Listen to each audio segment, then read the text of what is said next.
আৰু যদি এটা কথা কওঁ, এতিয়া কিবা মিচিঙক যে আপোনালোকে 6 শিডিউল কিয় দিব নিবিচাৰে? আপোনালোকে কৈ আছে অসমৰ জাতীয় স্বাৰ্থ ৰক্ষা কৰিম বুলি, 6 শিডিউলৰ কথাটো কিয় নকয়? অসমৰ কি মিচিং মানুহক দিলে আপোনালোকৰ স্বাৰ্থ কি বিঘ্নিত হ'ব নেকি?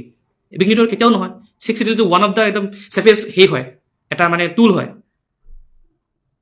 জনগোষ্ঠীৰ মানুহবোৰ বচাবৰ কাৰণে। তাত আপোনালোকে কৰক। মই এটা আজি মানে এটা ডিবেটলৈ যাওঁ, সেইকাৰণে কৈছোঁ, সেইটোত আপোনালোকে ফ'কাছ কৰিব। 2019 সেইটো বাৰ চবেই কৈ আছে, 2019 যেতিয়া কা আছিলে, যদি মিচিঙক দি থৈ দিয়া হ'লে আৰু কিবাক দি থৈ দিয়া হ'লে, ইফালে ৰাভাক দি থৈ দিয়া হ'লে অসমখন বাচিলে হয় নে নহয়? মই এটা প্ৰপ'জেল দিম মানে অসমৰ ৰাইজলৈ, আপোনালোকে কেয়াৰফুলি শুনিব।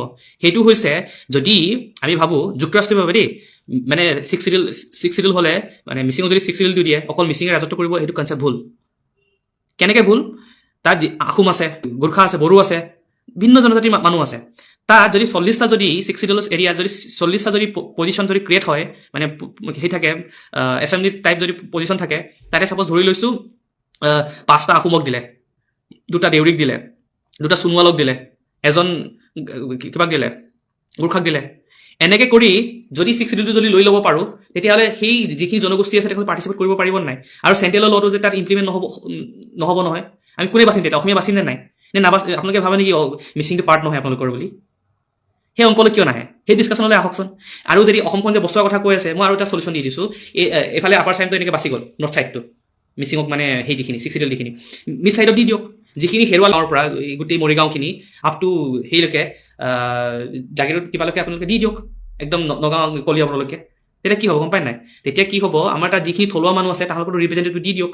কিবাই ছাপ'জ যদি মানে 30টা পজিশ্যনত 20টা দি দিয়ক, বাকীখিনি আদাৰ কমিউনিটি ডিষ্ট্ৰিবিউট কৰি দিয়ক। তেনেকৈ প্ৰটেক্টেড হ'ব পাৰিম নে নাই? সেইটো ৰিয়েল চলিউশ্যন হয় নে নহয়? কিন্তু আপোনালোকে 6 শিডিউল নিদিয়ে। কিয় নিদিয়ে গম পায় নাই? ইয়াত যোনটো ডিছপ্ৰুট থাকে যে চৰকাৰ গভৰ্ণমেণ্ট কৰে, তেতিয়াতে মূলভূতি মানুহবোৰে কেতিয়াও নিবিচাৰে যে গোটেই পাৱাৰটো ডিষ্ট্ৰিবিউট হৈ যাওক এমং ট্ৰাইবছ বা ইণ্ডিজিনাছ পিপল।